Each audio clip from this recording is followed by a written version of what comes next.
This week on Act Out, rob from the poor to give to our wars. We take a dive into the grotesque sludge that is Trump's proposed budget and why we should really care regardless of whether it passes Congress or not.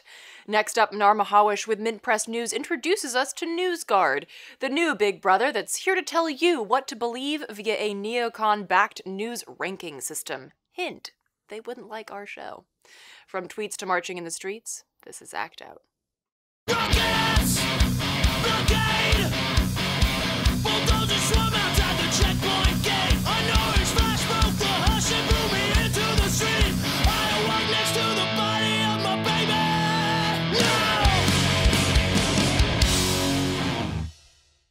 Welcome to Act Out. I'm Eleanor Goldfield, and this is your tipping point. As we continue to shove our imperialist war machine through the borders of countries across the globe, we are busy pulling funds from public institutions at home in order to ensure that US-made refugees can't make it across our borders. Or if they manage to, there'll be nothing here for them. Last week, Health and Human Services Secretary Alex Azar told Congress that he plans to divert $385 million from numerous healthcare programs to pay for detention centers across the country, where more than 15,000 young undocumented immigrants are currently being held. Included in those healthcare programs are Alzheimer's patients, lower-income preschool children, HIV and cancer patients. The announcement comes a mere 6 months after Azar reallocated $446 million from healthcare programs, including those addressing teen pregnancy prevention, flu vaccine research, and women's cancer research, for the same reason. In short, HHS is shoveling money into a gaping chasm of fake emergencies, leaving very real emergencies to grow, mutate, oppress, and kill. I mean, you have to admit the prison industrial complex is not a cheap date, and it costs real cash to lock up hundreds of asylum seekers and children in a private prison in Mississippi, where the exact number of migrants being held is, anyone's guess? In February, ICE passed the threshold of 49,000 asylum seekers in detention, blasting through the supposed 40,520 that Congress supposedly placed as a cap. But what are a few thousand extra refugees and prisoners among friends? I mean, private contracts signed with the likes of the Mississippi prison allow ICE to treat that 40,000 cap as kind of more of a floor than a ceiling. And with this expansion comes a need to fill those empty spots. Also in February, ICE swept huge swaths of the Southwest in a series of raids, and in California used the DMV as a guiding light. Here again, however, ICE claims they have no record of what databases they do or don't use in hunting down migrants. Database sharing practices are used across the country to track and trap migrants in a myriad of ways, leading to deportation, detention, or both. And that shit costs money. You think those cages we throw kids into are free? No! Somebody has to put their kid through college with that cage money. Because, you know, no child left behind. And speaking of which, last week Trump released next year's proposed budget, which includes a $7.1 billion funding cut for the Department of Education, which includes eliminating 29 programs like after-school and summer programs for students in high-poverty areas, among other things. Secretary of Stepford Wife Dumbshittedness, of Education, Betsy DeVos hailed the announcement as a commitment to spending taxpayer dollars wisely and efficiently by consolidating or eliminating duplicative and inefficient federal programs. In other words, how about you just not be poor? DeVos also used her statement as a chance to once again advertise for charter schools, the publicly funded, privately run, virus-sucking public schools dry, only to then complain that they look anemic. While critics say the extreme cut doesn't look likely to pass Congress, there are plenty of other cuts to wrestle with, from the local to the federal scale. In the Great Lakes region, residents got the news last week that their $300 million annual Great Lakes Restoration Initiative Fund would be slashed by 90%, down to $30 million.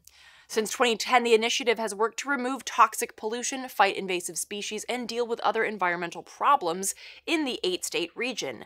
Meanwhile, the Chesapeake Bay would also see a 90% cut to their cleanup efforts, and Trump's budget would eliminate restoration funding for the Gulf of Mexico, Lake Champlain, Long Island Sound, South Florida, San Francisco Bay, and Puget Sound.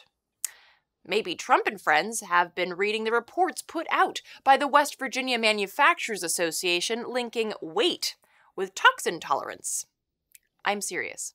In a recent smackdown of water quality standards, the association argued that because West Virginians are heavier, their bodies can handle more pollutants, and that because they drink less water, they are less exposed to the pollutants. There you have it, folks. Gain some weight, drink less water, and then who gives a shit if all our waterways are toxic dumps? I honestly don't know what the Onion does these days. At a time when this level of stupid can sway legislation, we really need those education funds, not to mention the funds to clean up the legitimately shithoused environment, as well as funds to deal with the inevitable health effects of living in increasingly polluted areas. Unfortunately, Trump's budget ask would eliminate the Global Change Research Office, which helped produce the National Climate Assessment last fall, warning of growing impacts of climate change. It would also eliminate 3 environmental programs at the National Oceanic and Atmospheric Administration. Sea Grant, which supports environmental research on the coasts and in the Great Lakes. The National Coastal Zone Management Grants, which provide incentives for states to restore and sustainably develop coastal resources, and the Pacific Coastal Salmon Recovery Fund, established by Congress 19 years ago to revive plummeting salmon populations in the Pacific Northwest. Last but not least here, the EPA would face a $2.8 billion cut to its funding. But wait, it gets worse. Because it's not just the aforementioned cuts to education and healthcare that are on the chop block. It's $207 billion cut from the student loan program, eliminating the public service loan forgiveness program and cutting subsidized student loans. It's also a proposed $845 billion cut from Medicare, $1.5 trillion cut from Medicaid, plus installing work requirements. And if food be thy medicine, as the saying goes, how does a 15% cut to the Department of Agriculture sound, at a time when farmers are desperately relying on subsidies to get through Trump's economic shitstorm? Or how about a $220 billion cut to SNAP, the Supplemental Nutrition Assistance Program, aka food stamps, which currently serves roughly 45 million people? Further pummeling the poorest, the budget also demands a $21 billion cut to temporary assistance for needy families, the dog whistle name for a program that's already grossly underfunded and aims to offer cash assistance to the nation's poorest families, of which there are an increasing number. Overall, there is a 9% cut to non-defense programs, which would hit Section 8 housing vouchers, public housing programs, Head Start, Women, Infants, and Children Nutrition Program, and Low-Income Home Energy Assistance Program, as well as, of course, what we've already mentioned, plus others. Defense programs would get a boost. Trump proposes $34 billion in extra defense spending, which is more than even the Pentagon asked for. And not to be forgotten, Trump is asking for another $8.6 billion for his border wall, which would be in addition to the $8 billion he has already secured in part by declaring that national emergency. Is your head spinning yet? So again, critics have been quick to say that it's unlikely that this budget will ever be enacted, but that shouldn't bring us a lot of comfort. Like Trump's presidency is just a glaring and overt representation of our nation's priorities and deep-rooted ills, his budget asks are just a glaring and overt representation of the same. We don't prioritize human rights. We don't prioritize education or environment or healthcare or anything that seeks to mitigate suffering and allows people to thrive. If anything, this budget should serve as yet another neon warning sign flashing over the road to our own suicide. So with that in mind, what low-life scum move on that list has you itching to fight and to build? You low-life scum. In the rise to fight and build, alternative media plays a vital role in educating, engaging, and changing the conversation. We've covered independent media censorship on the show before, and earlier this year a significant move was made to ramp up censorship even more. In early January, Mint Press News wrote a powerful piece on the newly formed NewsGuard, an agency that claims to be at the forefront of combating fake news and restoring trust and accountability to the media. And that is some bullshit. NewsGuard is a neocon-backed media censorship machine, co-led by Louis Gordon Kravitz, a corporate media bigwig whose CV includes publisher of the Wall Street Journal, executive vice president of Dow Jones, board member of Business Insider, editor and contributor to books published by the American Enterprise Institute and Heritage Foundation. The American Enterprise Institute, for instance, was hugely instrumental in promotion of the invasion and occupation of Iraq. To add to his corporate Wall Street media and neocon war-hawking resume, Kravitz has been called out on more than one occasion for publishing and writing falsehoods, getting his facts wrong, and never correcting his work. Funny kind of guy to have heading a journalistic integrity group. But that's not all. Chief among NewsGuard's advisors are Tom Ridge, the first Secretary of Homeland Security under George W. Bush, and retired General Michael Hayden, a former CIA director, a former NSA director, and principal at the Chertoff Group, a security consultancy seeking to advise corporate clients and governments, including foreign governments, on security matters that was co-founded by former Homeland Secretary Michael Chertoff, who also currently serves as the board chairman of major weapons manufacturer BAE Systems. To say that NewsGuard is crawling with deep state darlings and the empire's keepers would be an understatement. But that is, of course, the point. Who better to protect the state from dissenting views than those who have spent a lifetime perpetuating the state's agenda? Here to dive deeper into NewsGuard via her own experiences with and research of the Orwellian group is Mint Press News founder, CEO, and editor-in-chief Mnar Muhawesh. Take a look. So right now it's a voluntary plugin in most states, but actually it's become a mandatory plugin that's been installed across all public libraries in the state of Hawaii. And I believe it's like over 100 libraries that it's been installed in currently. And what it does, and soon it's going to be installed across all public libraries across the United States. And what NewsGuard is trying to do, they basically are in restoring, the journalism that they're trying to promote, is they are a news ranking system. And their job is to rank media organizations based on how trustworthy they are, whether it's a green rating for, they're very trustworthy, or a red rating for not very trustworthy. And just to give you an example of what they've already done in ranking specific news sites, they've given RT a red news rating because it's funded by the Russian government, whereas they've given Fox News and Voice of America, which is funded by the State Department as an arm of the Broadcasting Board of Governors to promote literally propaganda and American interests abroad, also a green rating. And so, as you can see, it's not very fair in the way that they're doing the news ranking systems. In addition to this, they've ranked organizations, transparency organizations like WikiLeaks. They've given WikiLeaks a red ranking, which is really interesting because if you look at how they rated WikiLeaks, they wrote out this report saying that the reason they gave WikiLeaks a red rating is because they've never posted a retraction or a correction, which is a sign that, it's an honest organization. But at the same time, they admit in the same report that WikiLeaks has never had to report a retraction or a correction because they do have a history of only printing and publishing real and honest things that have not needed any of those retractions. While right now it is a voluntary plugin, they are lobbying to get this plugin as a mandatory thing across all internet infrastructure in the United States and across the EU. They're currently now actually lobbying the EU to get this integrated into their internet infrastructure.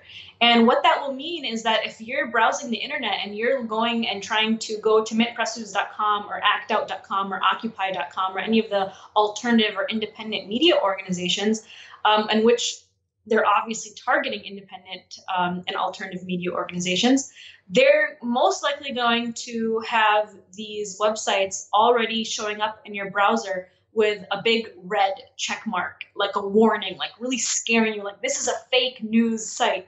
What they're doing is they're fear-mongering Americans into not being able to think critically into what is real journalism and what's not. And so that's where the concern is, if this becomes a fully integrated tool within our American internet infrastructure. So, and you mentioned of course WikiLeaks and RT getting a red mark. And has Mint Press gotten a mark yet, or have you still been kind of volleying back and forth with them about this? So they initially contacted me, I believe it's been over a month now, like a month and a half now, with their questionnaire because they told us that they were ranking us. And I did check today and we still have not been ranked. I actually installed the plugin myself so that I can keep an eye on what our news rankings will be. I don't think we're going to get a very good news ranking because we did expose who NewsGuard is. And of course, all the information we published about them is actually from their website. Which is, kind of sad that not other news organizations, even though they were getting this questionnaire from them, they didn't really look deeper into who this organization is. So we haven't gotten our news ranking. We haven't been ranked yet, but I have been contacted by Jenny, the woman that contacted us originally from NewsGuard, several times since the initial interview. And the questionnaires just keep getting more ridiculous, I think, each time that they send me questions. Could you give an example? Well, first they, they were clearly biased questions. I mean, initially, the questions that they sent us were like, why don't you disclose that you're liberal? When we're actually not a liberal news organization. We're not a conservative organization either. We just, we are a watchdog journalism organization. And that's why most of our readers, if you look at them, they're from the right, the left, neutral people. It's kind of all from all political backgrounds because we support an anti-war mission. Other questions include, why aren't the photos on our website attributed? And so why this is ridiculous is because every single picture on our website is attributed because it's very clear. Every article you go to on our website, you can see that these are AP photos. We have a paid subscription with the Associated Press, and it's part of our agreement that we have to attribute to the AP. So every single picture is attributed to the AP, yet NewsGuard is like framing Mint Press as like stealing photos from the internet and not publishing them. And then also the most recent email that I got was about anti-Semitism. Why are we criticizing Israel in a specific way? Why are we choosing to use words like apartheid and occupation of the Palestinian people by the state of Israel? And so clearly NewsGuard, from the get-go and from the way that their questions are framed, is they have a clear agenda to control the narratives of news.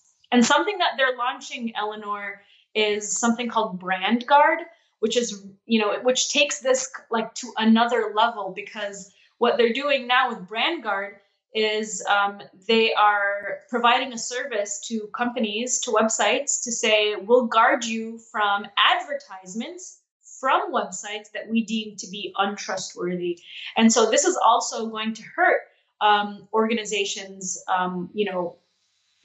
where they make their money and how they, keep themselves alive financially. And so this really all goes against what the whole purpose of the internet was, or maybe, I don't know, the internet originally was meant to be used as a weapon. But of course, the idea behind what we have the internet now is so that we can have an open and free source of information that we can choose and think critically to be able to say, okay, I want to read this or I want to choose that. And they're just taking that all away from us. And as you pointed out that, they want to institute something so that there just be a giant red mark if you try to get to Mint Press News. But down the road, of course, that could just be that, you're not allowed to go to that site at all. There's not even just a warning anymore. It's just completely blocked. That's where it's going. And that's the really scary part, because we could literally all just disappear from, we may be on the internet, but we're not going to be appearing within the reach of people to see us. And so what that will mean is that your news feed is going to be filled with things from CNN and the Washington Post and the New York Times and the Weekly Standard, organizations that are very happy to promote real fake news, about information that will exploit us and use us in our society. So based on on the questions that you've gotten, I'm very curious as to whether they've told you or whether their website says what their ranking system is, like the transparency of how they rank a website, like what bullet points they look for. Is there any indication that they have some sort of checklist that they go through for each site, or is it just kind of willy-nilly whatever we think. They do have a question. They do have like a four mark rating system and a ranking system, and you have to meet like all four. And I don't remember all of them, but I believe one of them is attributing photos to the correct source. The other one is attributing the founders and the funding, making sure that that's clear on the website. The third one is about retractions and placing corrections. And there is a fourth one, and I just can't remember what it is right now.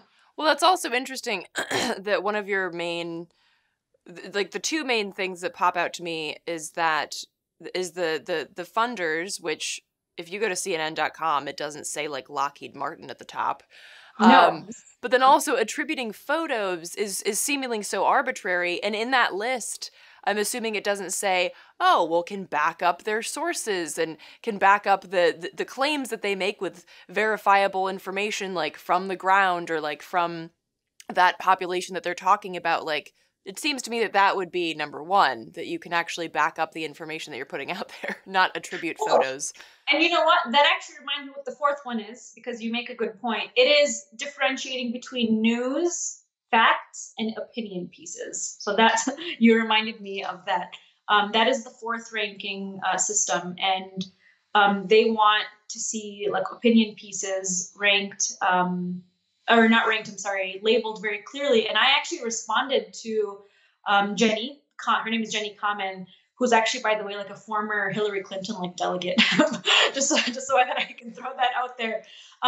She asked me about specific articles on our website that were reports. They were absolutely news reports. One of them was about Israel. One of them was about Elizabeth Warren's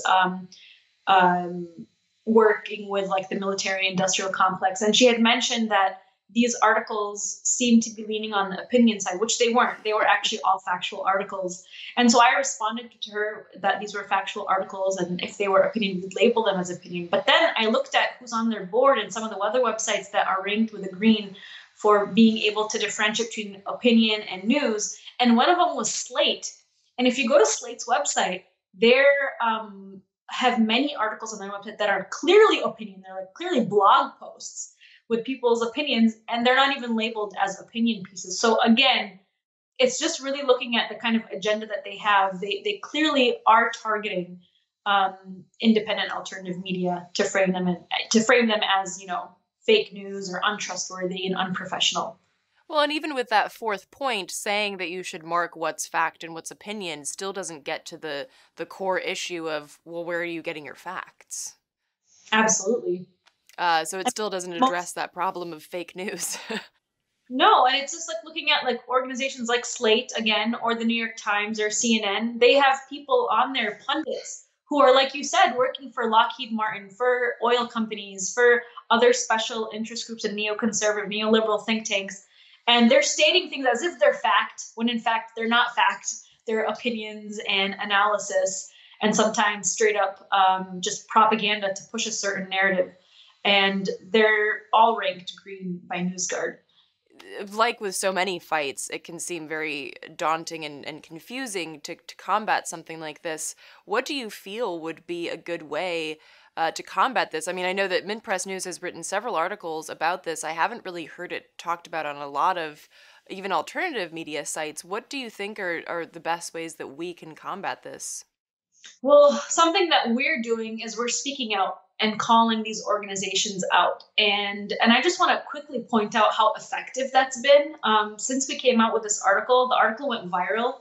And myself and Whitney Webb, who did the thorough investigation on the subject of NewsGuard, have been interviewed across like over dozens and several dozen platforms about the story. And what that has actually done is it came back to NewsGuard. And now one of the NewsGuard CEOs, I think it's Stephen Krovitz, he was at the EU lobbying to get NewsGuard integrated into the EU internet infrastructure. And guess what came up? Mint Press's news article about NewsGuard and how this could be a threat to free speech, and Europeans would be absolutely concerned that this would infringe on the free flow of information. And so we cannot underestimate the power of our voice, the power of our words. And so when we spoke up, and, even though a lot of independent alternative media organizations did get that questionnaire from NewsGuard, I mean, their questions were different. Nobody had really dug into NewsGuard like we did. And so when we did that, we really felt the power of our words and our coverage. And that's really the power of independent media. I mean, our job is to hold the establishment accountable. And a lot of times we think like, we're so small and we just, we get a lot of readership. And sometimes we think it's like an echo chamber, like we're talking to the same people. But in fact, our coverage is getting out there. It is making a big, big noise. And so we cannot underestimate the power that we have as the people. As long as we're more united and our voice is strong together, we can make a difference in holding these organizations accountable. And I think because of what Mint Press covered about NewsGuard, NewsGuard is not going to be integrated in the EU because of our coverage. And that's a really, really big deal. And so we're very proud of that coverage. The other thing, apart from just speaking out, is since our coverage, actually, we've found a few activists that are launching their own kind of news rating system, but one that doesn't work to censor. One does not work to work as a control for the free flow of information, but one that promotes critical thinking. Mm-hmm. And I think that whenever we have a challenge that comes up within our society, it also becomes an opportunity for people within our industry, within the activism community, to come up with innovative ways to overcome these obstacles. For the complete interview with Mnar, please check out our podcast, which comes out every Friday on Libsyn, Stitcher, iTunes, and Spotify. For more powerful and important journalism on NewsGuard and so much more, visit Mint Press News at mintpressnews.com. And that will do it for this week's Dose of Dissent. Thank you so much for watching. As always, spread and share this with all of your friends, foes, and people you don't know. Before you click off, please make sure that you sign up for our newsletter. It is the best way to stay up to date on all of the things that we cover week to week. To those who have donated, thank you so much. Please keep spreading the word in order to ensure our ability to keep acting out. From the Devil's Den, good night and act out. And real quick, to keep independent, non-corporatized media like this show going, visit patreon.com/actout.